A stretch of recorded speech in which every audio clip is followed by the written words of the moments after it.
What's up guys, welcome back to the channel. My name is Ben, your host. So tvOS has actually had an update that's been in beta for some time. I haven't been covering it as much, but if we go into our settings right here and go all the way down to where it says system, you can see under the software update page, we actually are on tvOS 18.4, and as you can tell from the build number, that's not the one that's current. If we check for an update right here, you can see one is available and an update to tvOS 18.4 is there, and I'm quickly going to download it and install it on my Apple TV, and then we're gonna look at some of the changes that tvOS 18.4 has to offer. Just like that, my TV is up to date, and if we go into the settings right here and go to where it says system and go to software update, you can see if I check for an update, my TV is up to date, and you can see the newly updated build number that we have. It's 22L5240E, so it ends with an E, thereby showing that we are expecting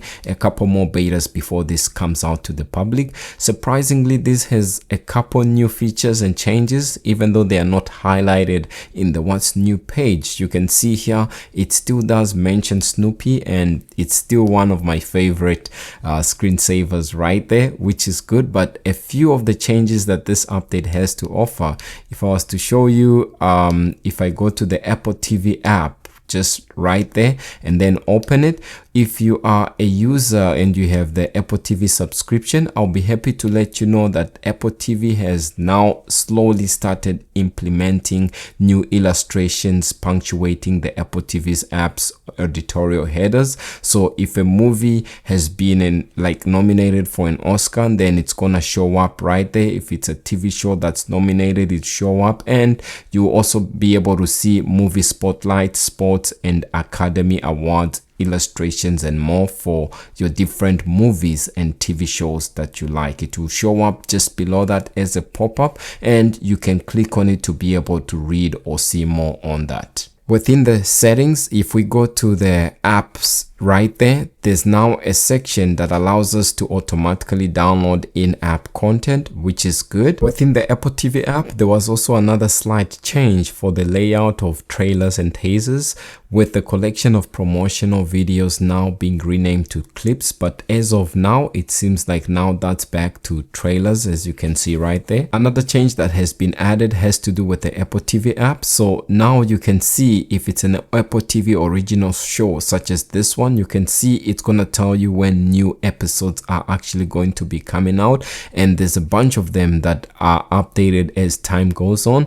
So that was the first one, and I believe if I continue, this is the other one where Surface has new episodes Fridays, and you can see it's actually going to tell you that right there. On the top shelf, it also doesn't end there. You can see if you go there and then you look or you scroll to the side, you can see that they've now added this, and you can see you can click on it to see more info right from there, and it will take you to the filmography as well as the more information and other related films or shows related to that, which you can see as well, and it adds more functionality to the top shelf. If you have the Powerbeats Pro 2 that were recently released, you probably know that the noise cancellation isn't that great, but now with the latest version of tvOS 18.4, they've added an accessibility option to enable noise cancellation with one earbud, which is a good addition to have. Also, within the latest version of iOS 18.4, in the shortcuts, they've added more actions that work with the Apple TV,